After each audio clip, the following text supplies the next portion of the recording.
The tale of how Kingdoms of Amalur Reckoning was made is one of the most interesting in the realm of video games. Initially developed as a tie-in for an MMO that was never released, as part of a huge cross-media push that was never fully realized, the game is somewhat of a fragment of something that never really fully existed. With 38 studios dead and in the ground, the game's context has become an interesting historical footnote. But I feel like a lot of people have forgotten that this game had merits outside of its place in a marketing plan.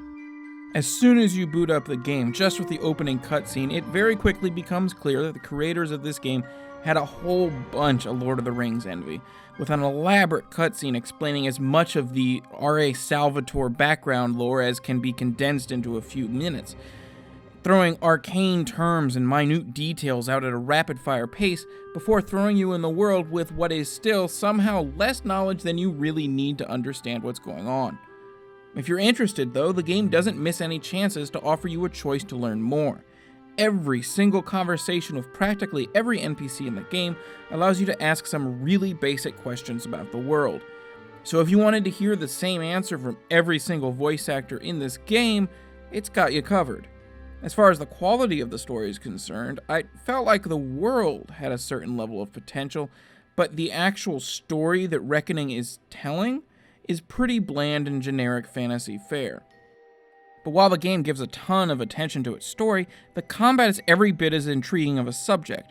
Instead of opting for the sort of MMO-esque combat you'd expect from a game that looks like Reckoning does, the game's combat is combo-focused, something that feels straight out of any character action game like God of War, even down to the ability to trigger a special mode after you completely fill a bar with energy. It's solid enough, but the lack of variety in enemy behavior makes it rather predictable, and worse, it becomes quite trivial if you craft and socket the right kinds of gems. Enough health regen will basically make it to where you more or less don't lose any health at all.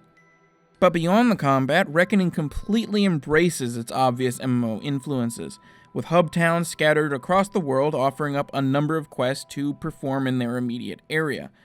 But in other places, such as its separation of quests into different categories like story and faction, the game feels like it wants to be more like Skyrim. And just like in Skyrim, it can be far too easy to become distracted by pointless garbage.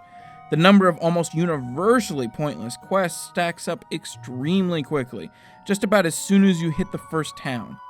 There are a few interesting things that the game categorizes as side quests, but as a rule, if you don't want to become exhausted, you should focus on the quests that are a part of the main story and the different factions.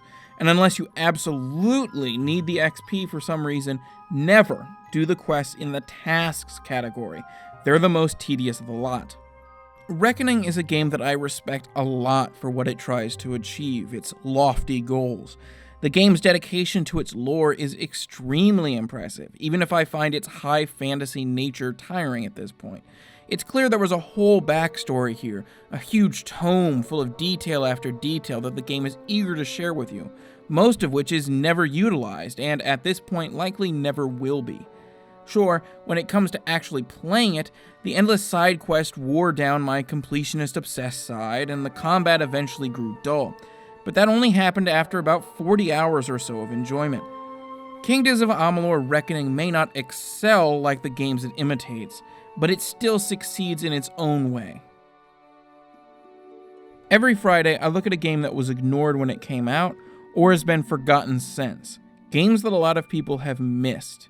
If you like that idea, be sure to subscribe so you can see the latest videos.